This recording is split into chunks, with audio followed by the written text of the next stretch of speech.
Come here, lad.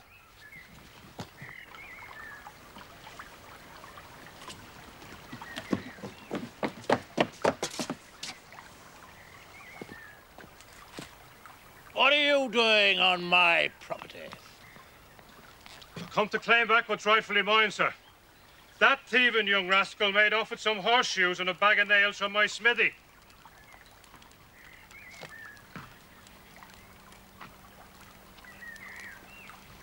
Where is your proof? The proof is I'll find him there. Now, I don't want to be forced to call the police. These people are guests of mine, but you are trespassing, Mr. Thorne. I'm not frightened of you, Doctor. Get off my land!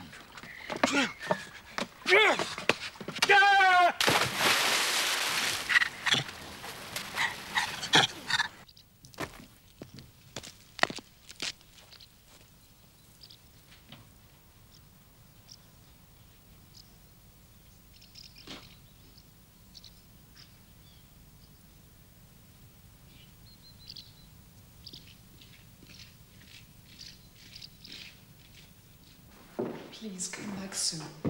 My dear, there is nothing whatever to worry about. We shall be married in a few weeks. I'm just on my way back to London. Goodbye, sir. And thank you for a most pleasant weekend. I mean to improve my game of chess before my next visit. Yes, I see. You weren't an unworthy opponent. Thank you, sir. I'm just seeing Percy down to the gates, Father. Here.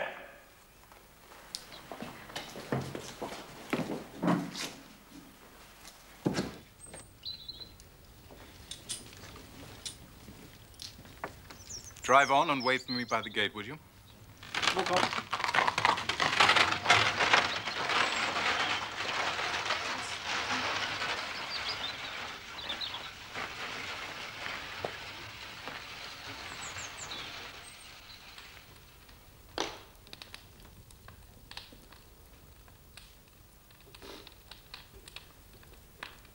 The fellow is trespassing.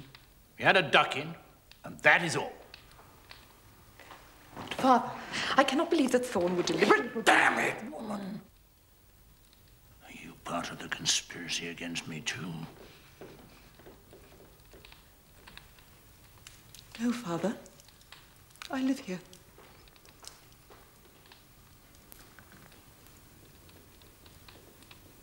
But not for much longer, eh?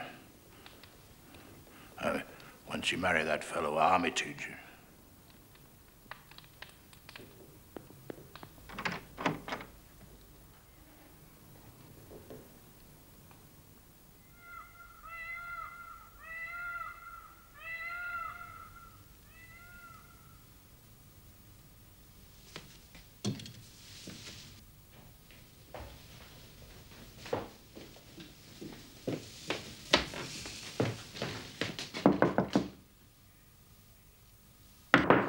Yes, what is it? Father, what has happened to my room? The builder's found a fault in the structure. Better sleep in your sister's room till they've finished working on it. Julia's room. I can't sleep in there. And why not, pray? I can't. What is the matter? It's a perfectly good room. I've instructed the housekeeper to prepare it for you. Now run along your baggage. And good night.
Hello there, young beauty.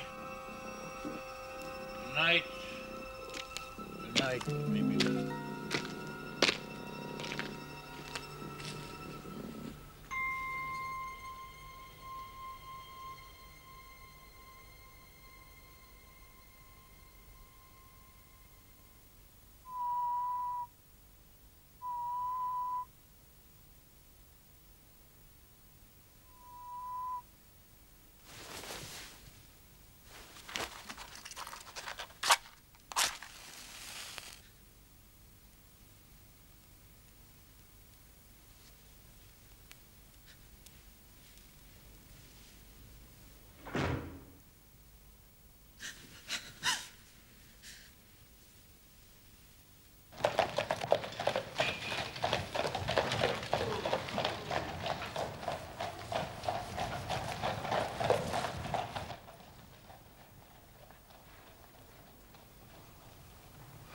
I'm very sorry, Watson. But it seems to be the common lot this morning. What?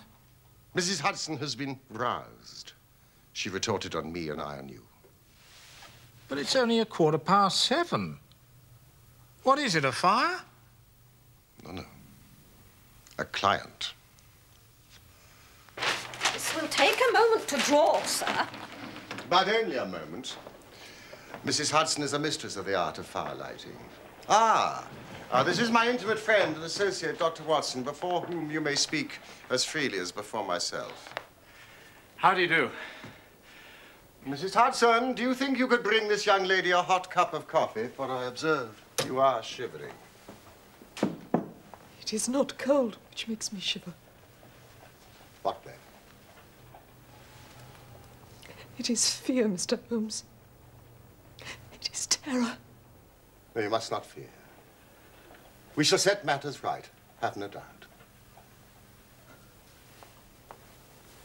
You have come by train, I see, this morning. You know me, then? No, but I observe the second half of a return ticket in the palm of your left glove. You started early, but you had a drive in a dog cart along heavy roads before you reached the station. But there's no mystery, my dear lady. The left arm of your jacket is spattered with mud in no less than 7 places. The marks are fresh. There is no vehicle, save a dog cart, which throws up mud in that particular way. And then only when you sit on the left-hand side of the driver. You are perfectly correct. Sir, I can stand the strain no longer. I shall go mad if it continues. I have heard of you from Mrs. Farintosh, whom you helped in the hour of her sore need. Farintosh.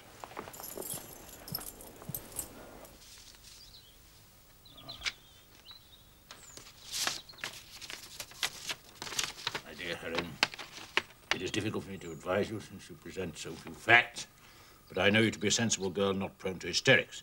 As one of your poor dear mother's oldest friends, I can only suggest that if your fears persist, you should contact Mr. Sherlock Holmes.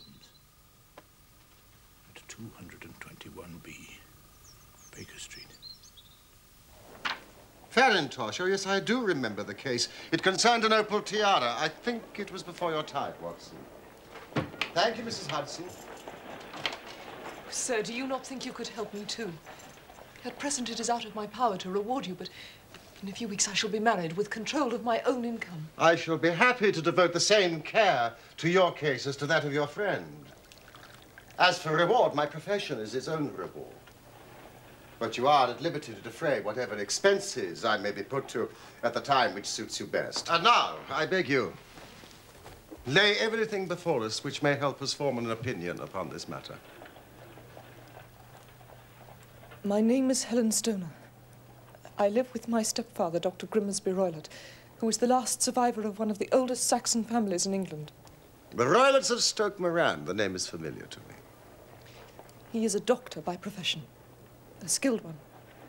For some years he had a large and flourishing practice in India, in Calcutta. Ah. Dr. Watson has also practiced medicine in India. Yes. Attached to the 5th Northumberland Fusiliers. And pray continue, Miss Stoner. In Calcutta, he married my mother. She was the young widow of Major General Stoner of the Bengal Artillery. I was only 2 at the time of Mother's remarriage, and my sister, Julia, was 5 years older. Our mother had a considerable sum of money, not less than 1,000 a year, and this she bequeathed to Dr. Roylott entirely while we resided with him. Forgive me, your mother has passed on? Shortly after our return to England, she was killed in a railway accident near Crewe. My stepfather then abandoned his attempts to establish himself in practice in London and took us to live in his ancestral home at Stoke Moran. But the money your mother left you was enough for all your wants, so that was no obstacle to your happiness. A terrible change came over my stepfather. Instead of making friends and exchanging visits with our neighbours, who at first were overjoyed to see a Roylott back in the family seat, he shut himself up in the house and indulged in ferocious quarrels. At times it was, and still is, hard to keep him out of the police courts. He's become the terror of the village. Does he permit any visitors? None, save my fiancée and some wandering gypsies. Gypsies? Vagabonds, whom he has given leave to encamp on his land. Sometimes he goes away with them for days at a time. You can imagine from what I'm saying that my poor sister Julia and I had no great pleasure in our lives. No servant would stay long, so we did all the work of the house. She was but 30 when I lost her. But already her hair had begun to whiten, even as mine has. Your sister's dead? Just 2 years ago. It is of that I wish to talk to you. Oh, yes, yes! Oh, no, Watch this, watch! Living the life we did, we were little likely to see anyone of our own age and position. But we were occasionally allowed short visits. 2 years ago, Julia met a half-pay major of Marines to whom she became engaged. Your stepfather approved of the match? He raised no objection at all. But a fortnight before the wedding, the terrible event occurred which deprived me of my only companion. Pray, be precise as to details. It is easy. Every event of that night is seared into my memory. It was late, about 11. Julia had come into my room.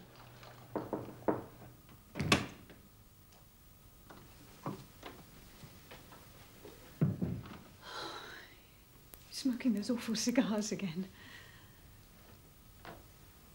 Perhaps you should have this room until the wedding.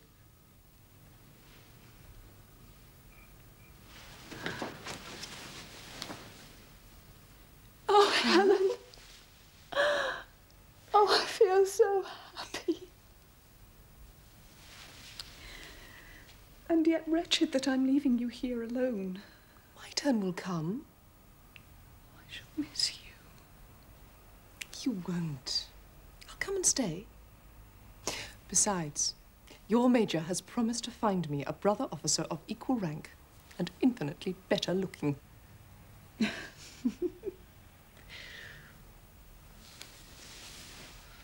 darling, what is the matter? Helen, have you ever heard anyone whistle in the dead of night? I suppose you couldn't possibly whistle yourself in your sleep. Certainly not. Why?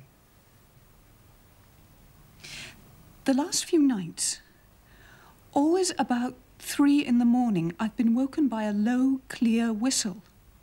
I can't tell where it's coming from. I thought you might have heard it. I sleep more heavily than you. It was probably those wretched gypsies. Well, never mind.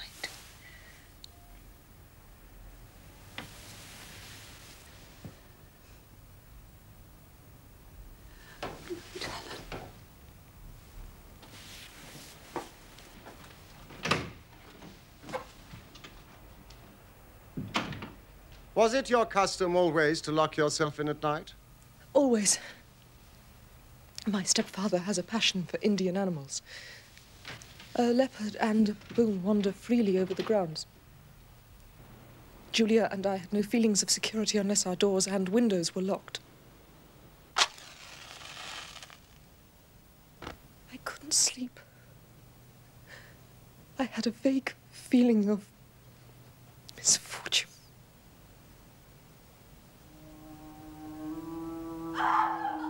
Julia!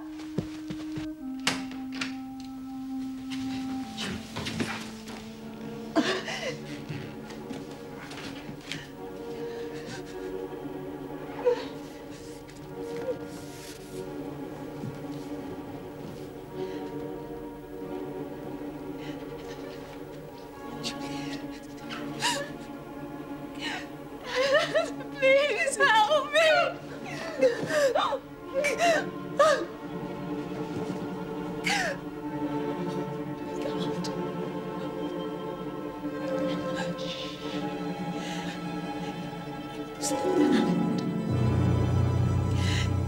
Speckled band. I can't bother. No, no, please, Julia. Please. Go into your room, child. I'll deal with this.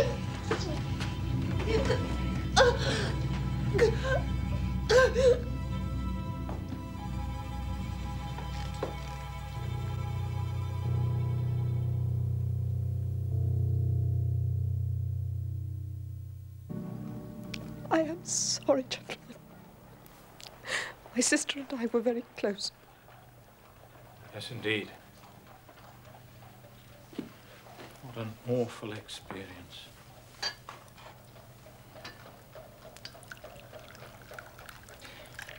And you've no idea what might have caused... This whistle and a metallic sound, you can swear to it?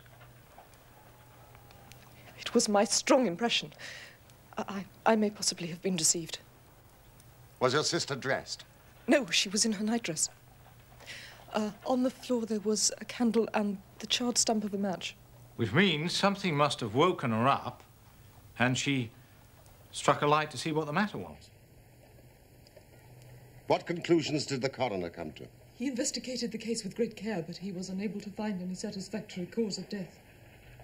And your evidence would have shown that the door was fastened on the inner side, the windows blocked by shutters, secured every night. It is certain, therefore, that your sister was alone when she met her end. Yes. Besides, there were no marks of violence upon her. What about poison? The doctors examined her for it without success. What do you think this unfortunate lady died of, then? It's my belief that she died of pure fear and nervous shock. Though what it was which frightened her, I cannot imagine. What do you gather from the allusion to a band, a speckled band? Delirium. Or some band of people. The gypsies at the plantation, the spotted handkerchiefs they wear around their necks.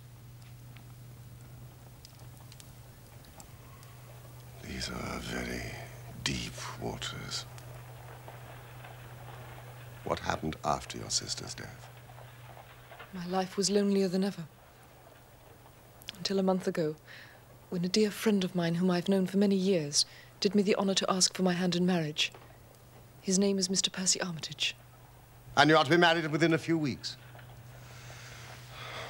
So what prompted you to come here when your life seemed set so fair? Yesterday, some repairs were started and my bedroom wall was pierced, so that last night I was forced to move into the chamber in which Julia died, to sleep in the very bed in which she slept. Imagine my terror when I was awoken by the same low whistle which had been the herald of her own death. You lit a lamp. Yes, but nothing was to be seen. I was too shaken to sleep. I dressed and slipped out of the house. I got a dog cart at the Crown Inn and came to London with the one object of asking your advice. You did wisely.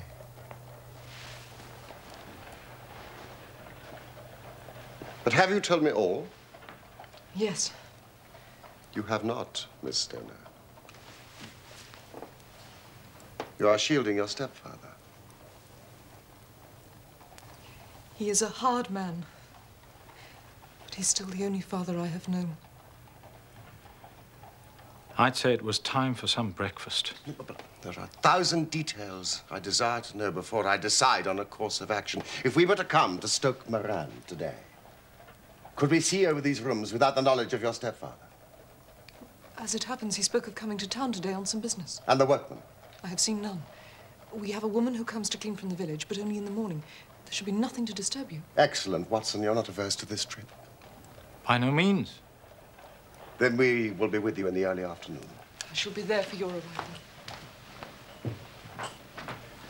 You'll stay for some breakfast, surely. Thank you, no.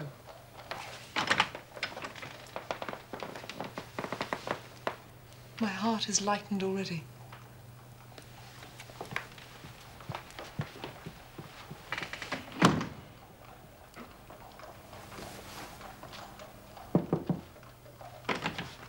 Ah, Mrs. Hudson. Thank you. But when you combine the ideas of whistles at night, the presence of a band of gypsies on intimate terms with the doctor, the dying allusion to a speckled band, well, there's good ground to believe that the mystery may be cleared along those lines.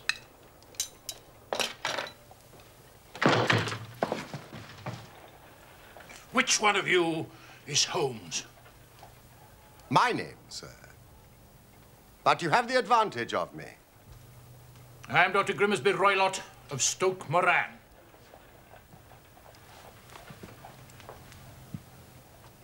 Indeed, Doctor. Please, take a seat. I shall do nothing of the kind. I know that my stepdaughter has been here this morning. What has she been saying to you? It is a little cold for the time of year. What has she been saying to you? But I have heard that the crops promise well. Ah, you put me off, do you? You scoundrel, sir. I've heard of you before. You're Holmes the meddler, Holmes the busybody, Holmes the Scotland Yard Jack in office. Your conversation really is most entertaining. If you would close the door on your way out, as there is a decided draft. I will go when I've had my say. And don't you dare to interfere in my affairs. I know that Miss Stoner has been here.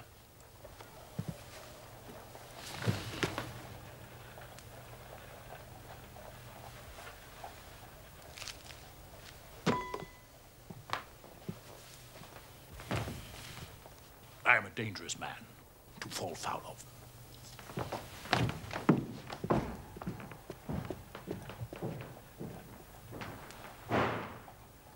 Thank you, Mrs. Hudson. Just another client.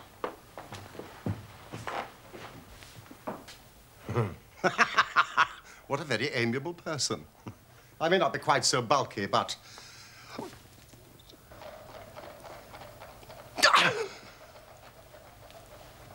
Fancy his having the insolence to confound me with the official detective force. This incident gives zest to our investigation. I only hope our friend won't suffer from her imprudence in allowing that brute to trace her here. One thought keeps nagging at me, Watson. Roylott's professional life in India.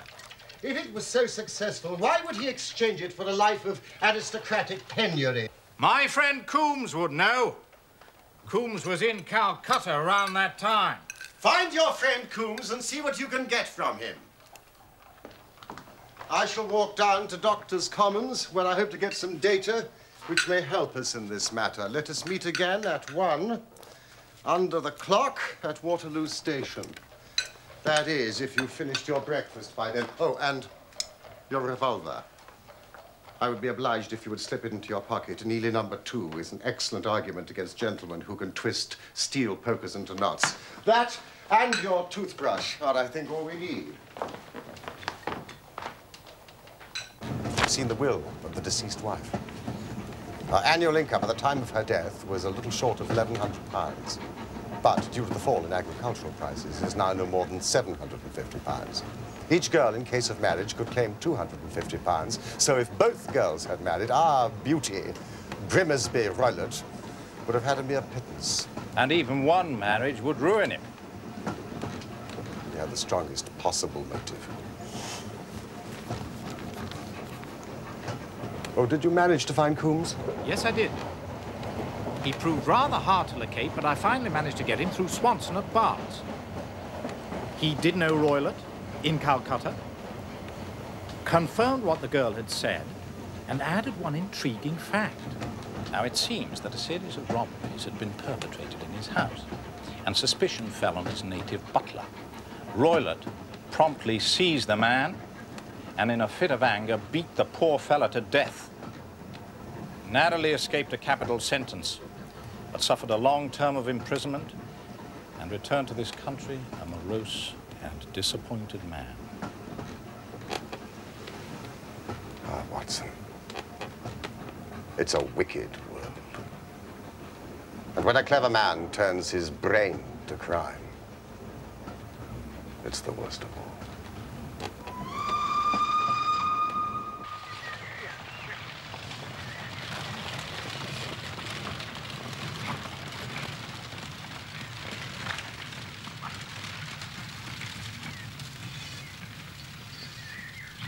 On holiday, are you, gentlemen? No, we're architects. Taking a look at some of the local houses. Ah, that's why I wanted Stoke Moran. I didn't think it was for social reasons. You'll be doing business with Dr. Roylott, then?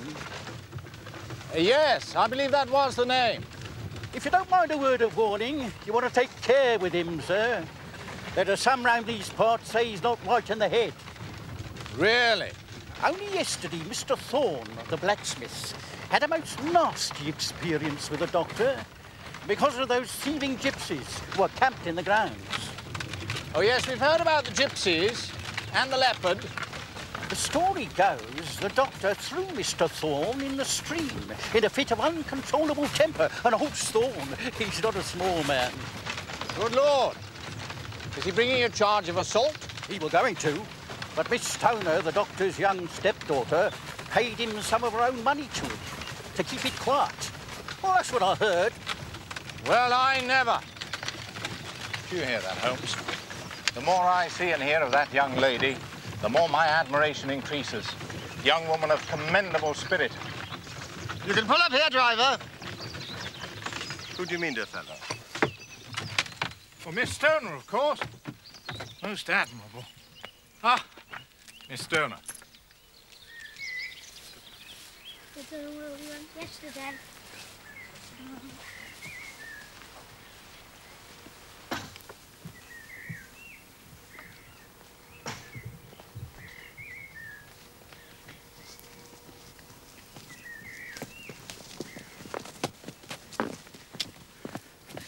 All has turned out splendidly. Dr. Roylott has gone to London and he won't be back before the evening. But we have already had the pleasure of Dr. Roylott's acquaintance. Good heavens, he followed me. Yes, he turned up just after you left, but Holmes sent him off with a flea in his ear. He's so cunning, I never know when I'm safe from him. Well, then he must guard himself. Or he may find someone more cunning than himself upon his track, shall we? Holmes, don't you think we ought to get Miss Stoner away from here tonight? What, an aroused suspicion? But if he's violent... We shall be here.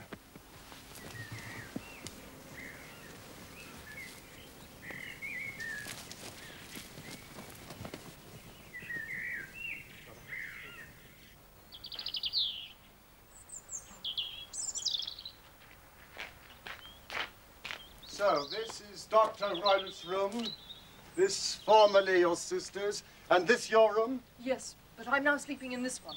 Ah, pending the alterations.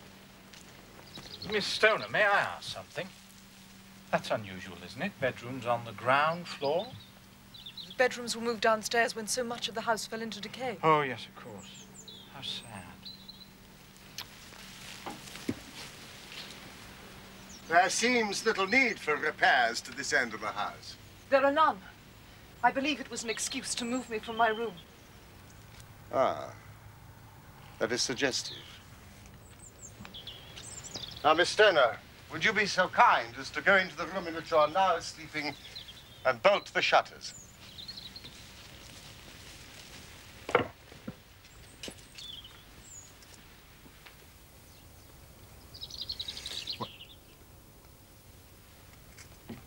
What are you doing, Watson? Well, I'm using your methods, Holmes, seeing whether the ground has been disturbed. And what have you come up with? Your footprints, I believe.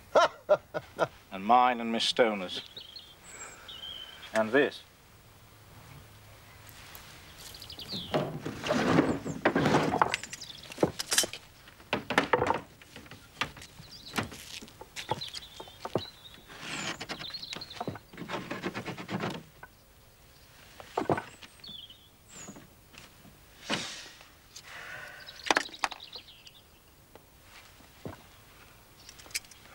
No one could pass these if they were bolted.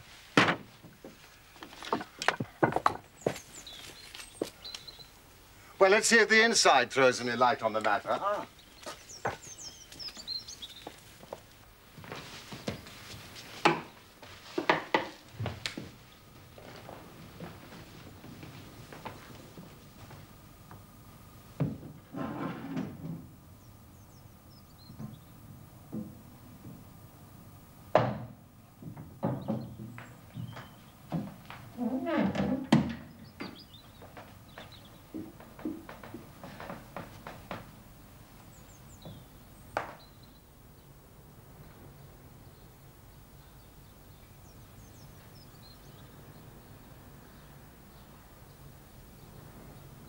Where does that bell communicate with? It goes to the housekeeper's room. It looks newer than the other things. Yes, it was only put there a couple of years ago. Ah, your sister asked for it. I never heard of her using it. We used to get what we wanted for ourselves. Indeed. You will excuse me while I satisfy myself as to this floor.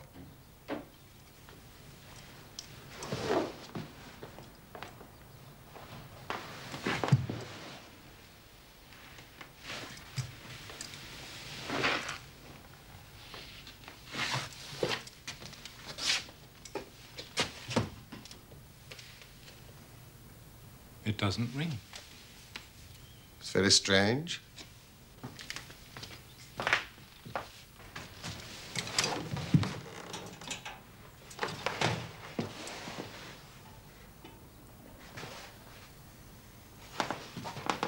A ventilator into another room. You mean when it might have communicated with the outside air? That is also quite modern. Indeed.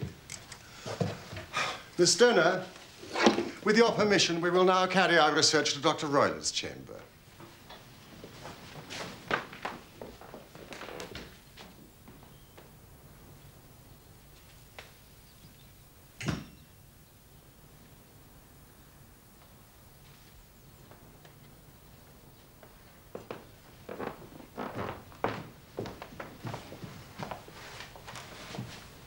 What's in here?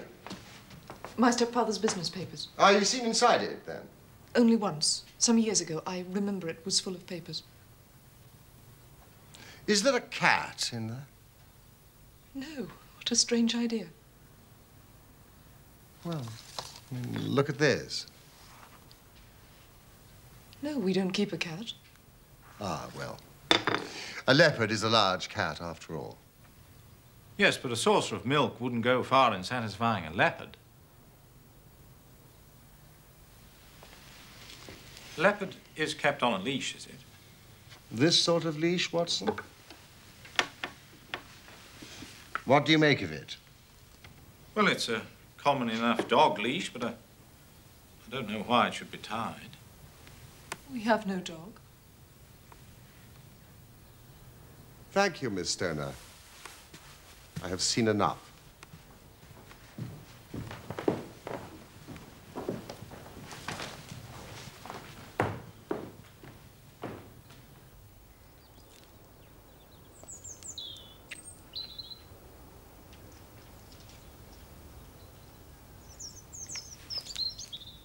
I was going to ask if you'd like some tea.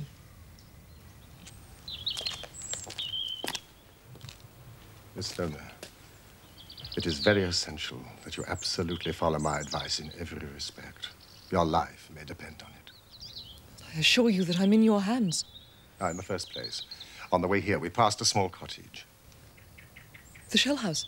Would the windows of your sister's room be visible from there? Yes. You are sure? Yes. Then we shall make it our base. Some refreshment.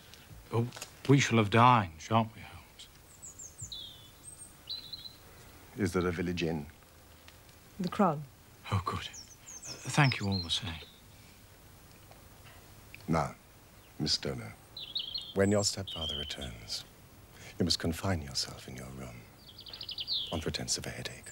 Then, when you hear your stepfather retire for the night, you must go to the windows, undo the hasp, open the shutters, and leave your lamp on the windowsill as a signal to us. Then withdraw with anything you may want for the night to your old room. I've no doubt that in spite of the repairs, you could manage there for one night. Oh, yes, of course. And now we must leave. If Dr. Roylott should return and find us here, our journey would be in vain. I believe, Mr. Holmes, that you've already made up your mind. For pity's sake, tell me the cause of my sister's death. Be brave. If you do as I have told you, rest assured we shall soon drive away the dangers that threaten you.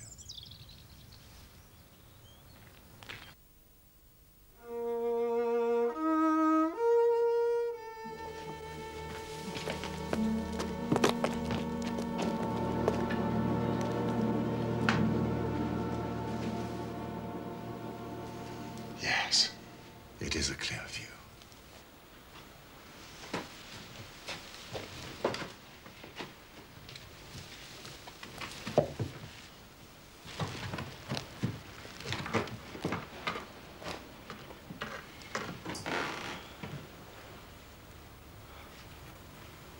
You expecting this to take all night, Holmes? It's possible. Anything's possible.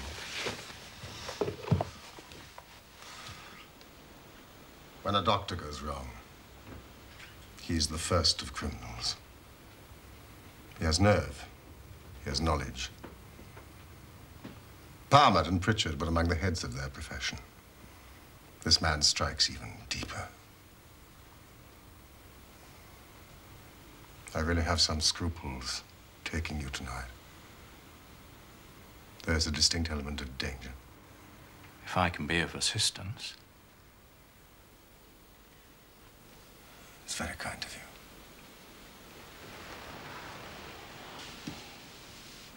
you.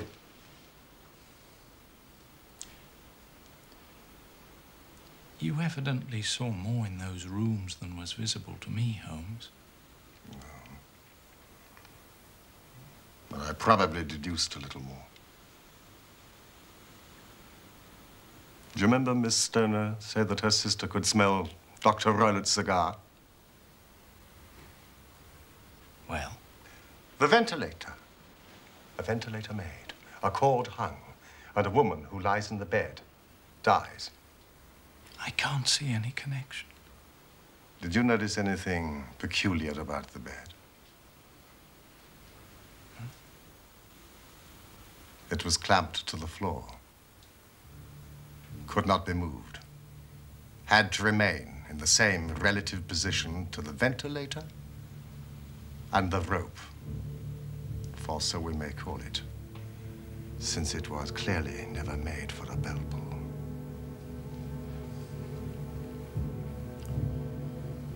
I begin to see dimly what you're driving at.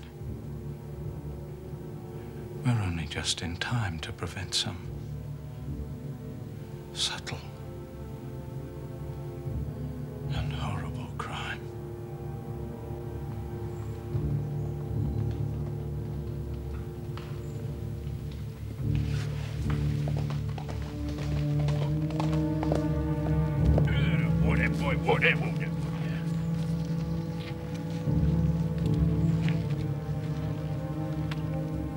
Have a look at that. Yeah. Good night.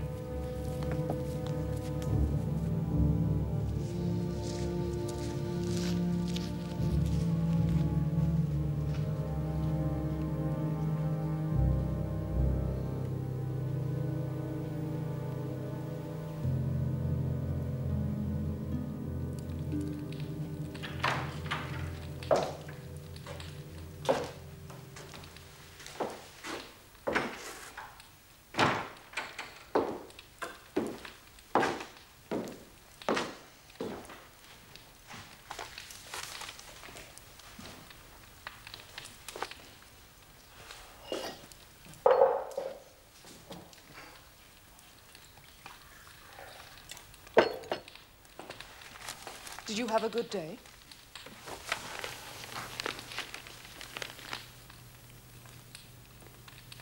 Not without interest.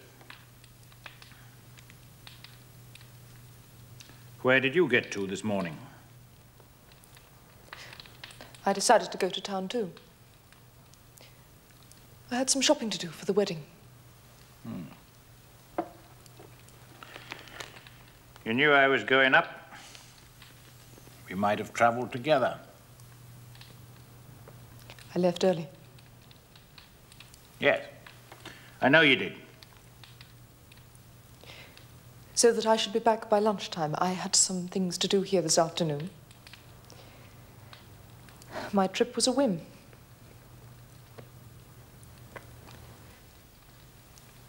You always were a good little liar.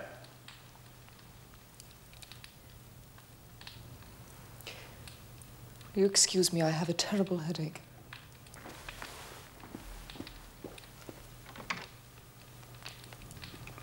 Holmes the meddler. Holmes the busybody. Holmes the Scotland Yard Jack in office.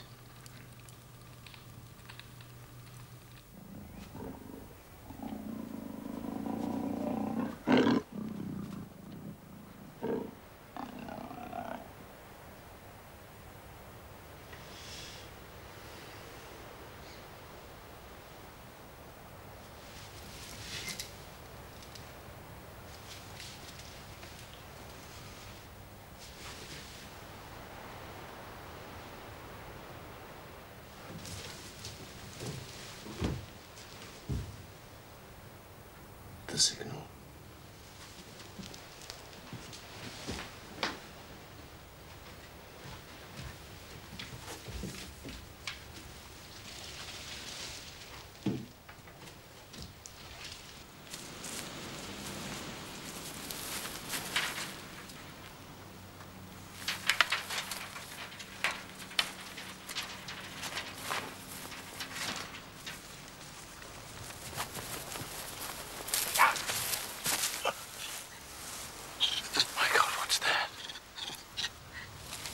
It's the baboon. This is a nice household.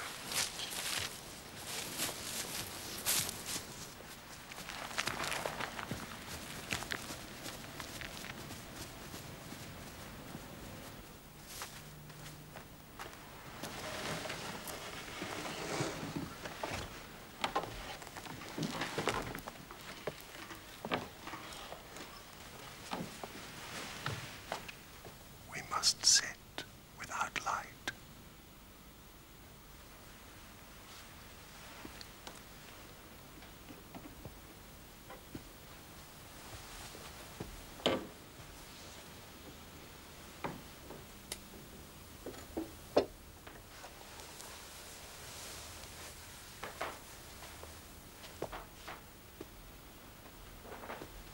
Do not fall asleep. Your very life may depend on it.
You see it, Watson? You see it?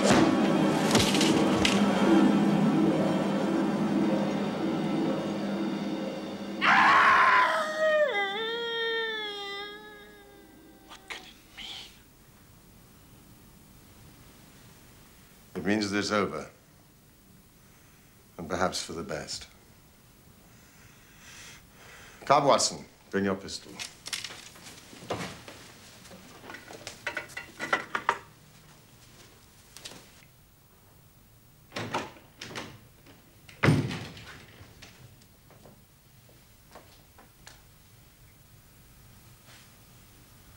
It's the band. The speckled band. It is a swamp adder, the deadliest snake in India. He has died within seconds of being bitten.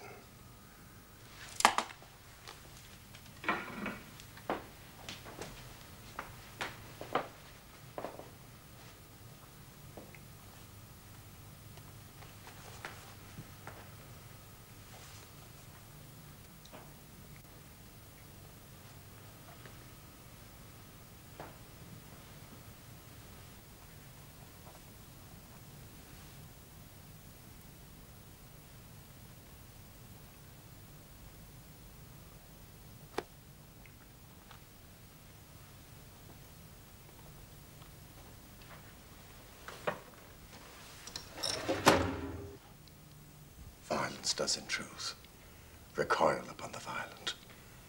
And the schemer falls into the pit which he digs for another. The idea of a snake occurred to me when I coupled it with the knowledge that the doctor was furnished with a supply of creatures from India. A form of poison, Rapid and lethal. which couldn't possibly be discovered by any chemical test. It might or might not bite the occupant of the bed. She might escape every night for a week, but sooner or later, she must fall a victim. Oh, my poor Julia. The doctor had trained the snake, probably with the milk, to return at the sound of a whistle. The very whistle which you and your late sister heard. My inspection of the chair in Dr. Roylett's room had shown that he had been in the habit of standing upon it to reach the ventilator. Last night, when I attacked the snake and drove it back through the ventilator, I roused its snakish temper, causing it to turn upon the next person that it saw. Dr. Grimsby Roylott. So you, Holmes, were indirectly responsible for his death. I cannot say that it is likely to weigh very heavily on my conscience.